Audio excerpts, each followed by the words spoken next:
you guys, happy sunny day. It's been a beautiful stretch of sunny days here on our island. I'm in the Pacific Northwest on a little island called Bainbridge Island. I am on zone 8B. I'm in zone 8B for gardeners. And the way I tend to sort of handle year by year, gardening seasons is to keep an eye on what's happening with the weather patterns, whether on my phone, or I also do look to the almanac for sort of predictions of what my zone is going to be going through. So that's how it's suddenly December 1st, and I'm finally putting my cornfield to bed for the winter. Now, for the other parts of our garden, I use a method called Hugelkultur, which is, they're called no-dig raised beds, and they're created by layering tons of organic matter, soil, straw, chicken coop refuse, compost, manure, cardboard sometimes, and all the other ones that I built were built on top of an existing field of grass.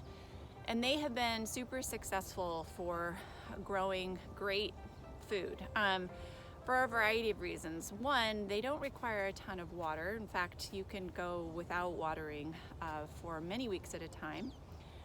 They do require water at the beginning to get the seed going. If you don't have rainfall, then you have to amend that on your own. But they also produce a ton of warmth and heat. As all of the organic matter starts to break down, all of that heat ends up serving a great purpose for supporting plant growth, because plants like warm soil. And oftentimes when you're dealing with questions of when to plant something, it has to do with when the soil is going to be warm enough. So Hugelkultur can be one pretty cool method for sort of helping you get to that place maybe a little bit sooner. Or in my case, I have a little hoop house that I put over a section of our Hugelkultur beds to create a little kind of winter garden greens food forest. And I do think that it's going to be more successful because there's heat emanating from this giant raised bed that we built. That's been there for about 4 years. This cornfield behind me also used to just be grass, and we just created it in June of this year, specifically for this cornfield. So it was the only time that we've ever actually brought a tiller in, and we tilled the land, we turned it up, we created, you can kind of see these little mounds, we created rows, and in those we brought in some of our neighbors' organic horse manure, and we added compost and some soil amendments and created the field from that. So what I'm going to do today is take some of my Hugelkultur permaculture methods and use it to make this field rich and viable for spring and summer planting.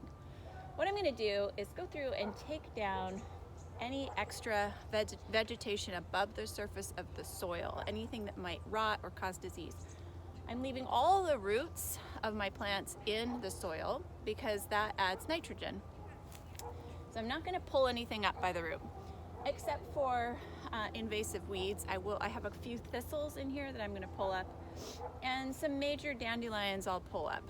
All the corn stalks I am actually going to lay on top of the surface to provide heat. I am not going to dig up any of the grass. You can see tons of grass has grown up in between the rows because this did used to be a field. I want the grass in the soil because that provides nitrogen to my soil, so I'm going to leave that there. I'm going to layer in more horse manure because I have some of that left over. I have a ton of chicken coop refuse that I've been saving for this purpose. I'm going to layer that on here. And then some people would recommend doing black plastic over all of this. I'm not going to do that because I don't want to kill anything that's in the soil. I want all my worms down here to be working for me and digging tunnels and aerating the soil and eating all of the organic matter to make into more soil for me. So I am going to bring in some cardboard. I'm going to lay it on top of kind of the whole layered, some people call it a soil lasagna. Some permaculturists will think of it as simply adding more organic material rather than taking anything away or suppressing anything, right? So that's what I'm going to do. I'm going to layer and layer.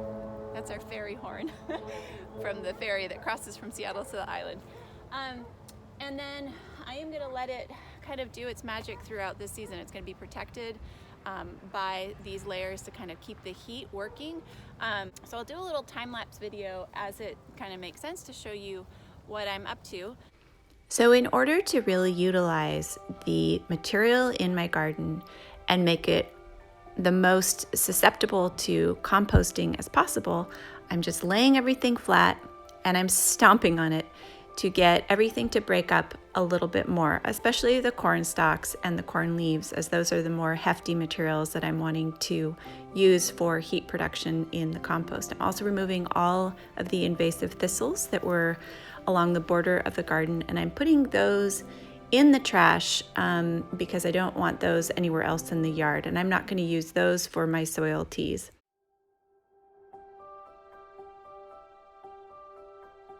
A nice dirty chicken coop that I dumped into this wheelbarrow. And then as you can see, I'm using just a shovel to disperse it all over the garden bed and breaking up kind of different parts of the refuse to make it kind of easily spread over the garden. I decided to do that rather than dumping it in a big pile and then raking it out because I wanted a nice even layer of everything. And I also added horse manure at this point. And then because it wasn't raining the week that I did this, I used some of our well water to get everything thoroughly soaked before the next step. So some people call this like sheet mulching. You can just do it in your existing garden beds that you're wanting to keep the weeds sort of down. I'm using this method for this field. I'm not using it for my Hugelkultur beds, but I'm bringing in the cardboard to hold all of the material in, protect it from things like wind and frost, keeping it warm so that all of the layers, particularly with the warmth of the manure and all of the decomposing grass, will have over the next few months plenty of time to build up layers of good bacteria and a really rich soil base. Come springtime, when I'm ready to plant my cover crop on this, I will remove all of the cardboard. I will go through and most likely have to pull out a lot of the corn stalks. I doubt that those are going to get very far other than just providing heat as they sort of decompose. Anything that's kind of not decomposed, I'll either push aside or I'll just pull out as needed, and then I'll have my rich soil base for the cover crop. When using cardboard, you're going to want to go with something that doesn't have a lot of plastic tape on it. So remove all of that. You don't want plastic in your garden. And also something that doesn't have very much ink on it. So I'm not using any cardboard that has a colorful ink pattern. And like here's some tape that I missed. I'm gonna pull that off. You're not adding any trash into your garden at all. Obviously, if you find some errant pieces, you'll be able to pull those out in the springtime, but better to not bring it in the first place. And I'm just gonna layer these into sheets of cardboard, lay them on top of the soil, and then weigh them down with untreated cedar wood planks so that they don't fly away in the wind. We do get plenty of windstorms here.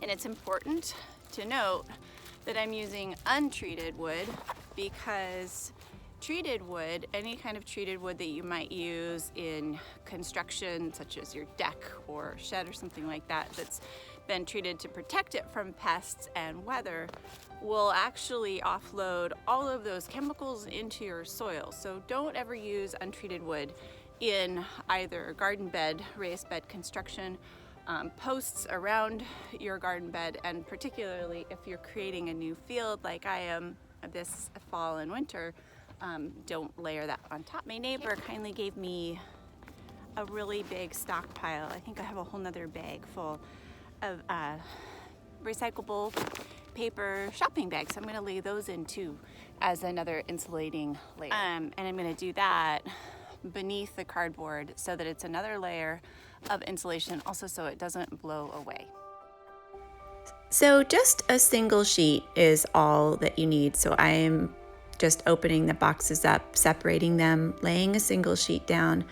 I'm also pressing it in against the soil before I add any of my weights, like the cedar. You could use rocks or brick as well if you don't have untreated wood. All of these shopping bags are going to be great. They're going to add a lot of extra warmth to the field, so I'm super happy about those. Still have a ways to go. Got, let's see, a little over half of the field covered. And I need to find some more boxes and some more paper. So I'm going to reach out to my community. And yeah, I'm excited to see how this all turns out in the spring, aren't you?